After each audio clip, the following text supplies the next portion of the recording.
Hey there, Sula here from MistyHilltops.com. Thanks for stopping by. In this video, I'm working on a traveler's notebook layout titled Flowers, and I'll use this paper pack, Sweet Delight from Rosie's Studio, and I'll be scrapping this photo. So I went ahead and prepped some of the papers already, and I will start with a base paper in the background that goes across the two pages. So this is a traveler's notebook layout, and I like to treat it like one single layout many times. So here this paper strip goes at an angle, and I put it down across these two pages, and then I have little circles that I die cut from the pattern papers. And actually the hollow circles are actually just from plain cardstock. So I'm starting by arranging everything before I glue it down to see where exactly I want it glued down, where the photo arrangement goes and where the other things go, so that there's some overlap there and all that. So I'm working in threes because as a design principle, it's good to work in odd numbers rather than even numbers, although it does work sometimes to work with two, like pairs of something. But for the eye, it's more interesting to work in threes. So you see I'm creating somewhat of a little triangle there with the little circles that I have cut from the pattern paper. So I'm still attaching everything. I'm using liquid glue to adhere this. This glue works really well. It dries fast, but gives me enough time to move things around if I need to. And I'm also aware that I will be cutting through this design, in the middle of this design. As you see, there's the line between the two pages that goes right down the center, and that will be cut apart again at the very end. So whatever I'm putting down, I'm also aware that that line is a cutting line right there, where the design will be cut in two parts. So the good thing with this paper pack is it comes with an ephemera pack, and this is actually a die cut little bunting banner thing there that I just cut from colored cardstock.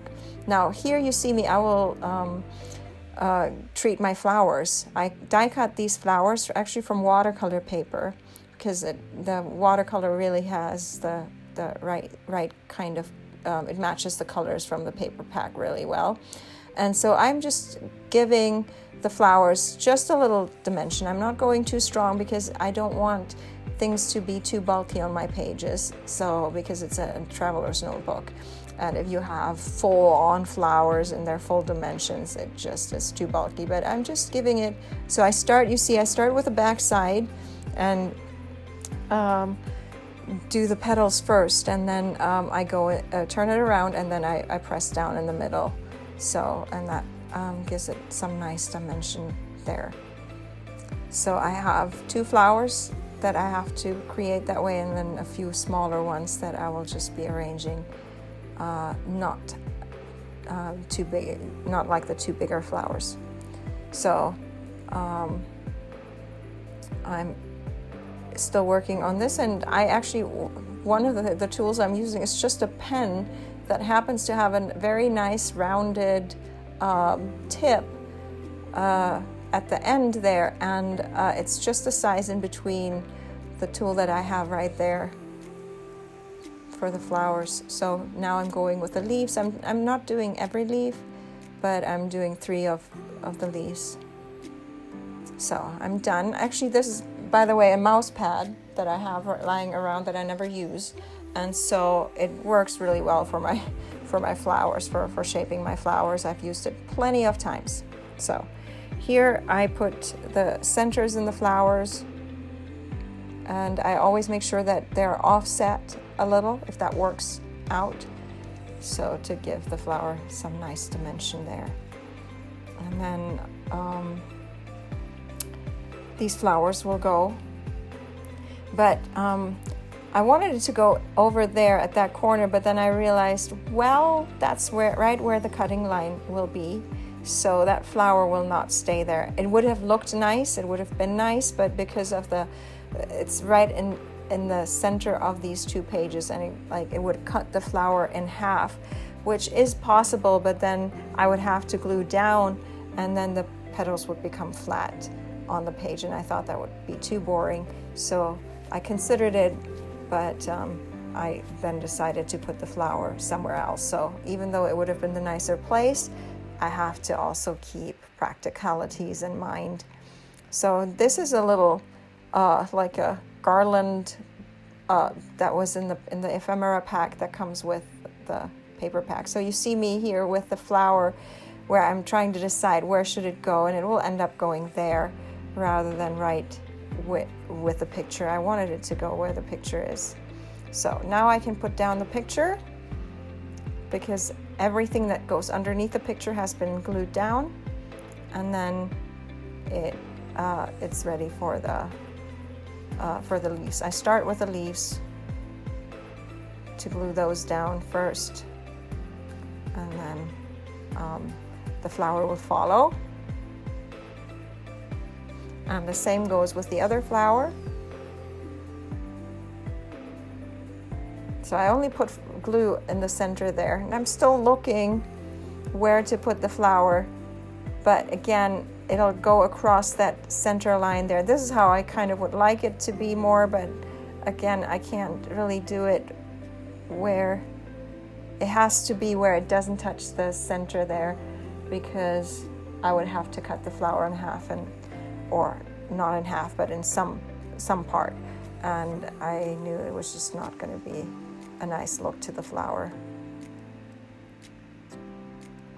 I guess I could have used hot glue to keep the dimension, but then I'd have to get out my hot glue gun and all that. So I'm deciding where the word strips will go, and I made some word strips.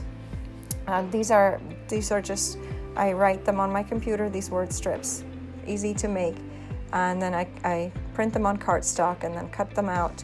There should be a file available, a PDF of these word strips that you can just go on my blog, mistyhilltops.com, and download it from there, and you'll be able to use it as is. So there's this little circle that I also die cut from just plain cardstock, and then I decided to do a little tiny cluster down in the corner there with the few leftover flowers. I made extra. These are die cut flowers, and I cut out more flowers than I needed, but then in the end I thought it looked nice to have those flowers clustered together down there in the bottom. And then all I've got left, so if I use the tool, it actually gives the flower a little more dimension rather than me using my fingertip to push down the flower, and then it loses where I warped it. So, and then here comes the title.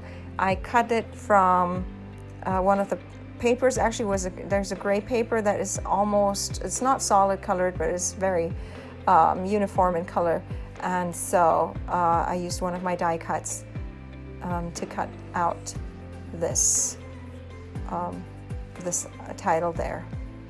I have thought about getting sticker sheets, but I really like the idea of using the die cuts because I can use any color. I can use watercolored paper. I can use it's just more versatile, and then I don't end up with having all these different kinds of letters left on the sticker sheet that don't make words anymore and stuff like that. So I'm just more happy with using die cut alphas instead. So here is the last thing, is to flip over the side of the page and then cut it along the line on the back side, and then I also the paper strip reached beyond the edge. I'm going to leave you with some more close-ups of this. I hope you enjoyed it. Give it a thumbs up if you did. Consider subscribing, and thanks for watching. Have a great day. Bye.